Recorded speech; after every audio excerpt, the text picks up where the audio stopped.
আল্লাহ বলে আমি বড় দয়াবান, বড় মেহেরবান, বড় রহমত করবে। করে দিয়েছি যে সিস্টেমের ভিতরে তুমি যদি চলে আসো গর্ভটা বিপদ যতক্ষণ আসবে না সাকারাত যতক্ষণ তুমি শুয়ে পড়ে যাবে না ততক্ষণ পর্যন্ত আমি রহমতের জন্য রহমতের দরওয়াজাকে মুক্ত করে রেখেছি সুবহানাল্লাহ। সেই দোয়ার মাধ্যমে আল্লাহ আমাদেরকে এত দয়া করেছেন সুতরাং এই দয়াটা আমরা হাসিল করতে চাই না আলোচনা করতে চাই না সুতরাং তওবা করার দরকার আছে কি না আলোচনা আছে কি না আমার ভাইরা গভীর মনোযোগে খেয়াল করে মহান রব্বুল আলামিন আর হাকিম রব্বে করিম দুল জালালি ওয়াল ইকরাম আল্লাহ তাআলা আমাদেরকে দয়া করে সন্তুষ্ট হওয়া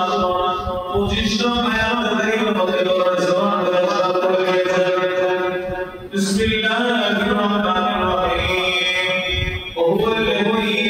ইয়াকবালু তাওবাতা আন ইবাদিহি ওয়া ইয়াফু আনিস সাইয়্যাত আল্লাহ তাআলা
যত সালাত নিয়ে উঠতেছেন মন হয়েছে মানুষ মনে বিপদে আপনি নিয়মিত যত নামাজ পড়েন নামাজ থেকে বলে চলেছেন যে আপনার বিবি পর্যন্ত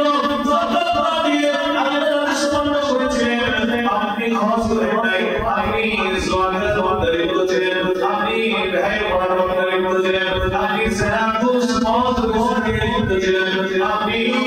অন্যায় কাজের সাথে সম্পৃক্ত ছিলেন আল্লাহ ডাক দিয়ে বলে ও আমার তুমি আমার কাছে চলে আসো আমি আল্লাহ কবুল করে নেব আমি আল্লাহর কাছে রাসূলের চোখের পানি ছেড়ে দিতে বলবো আল্লাহ ও নবী আমার আগে অন্যায় করেছিলাম মাওলা গুনাহ করেছিলাম আল্লাহ শুধু কিছু মাওলা সুবহানাল্লাহ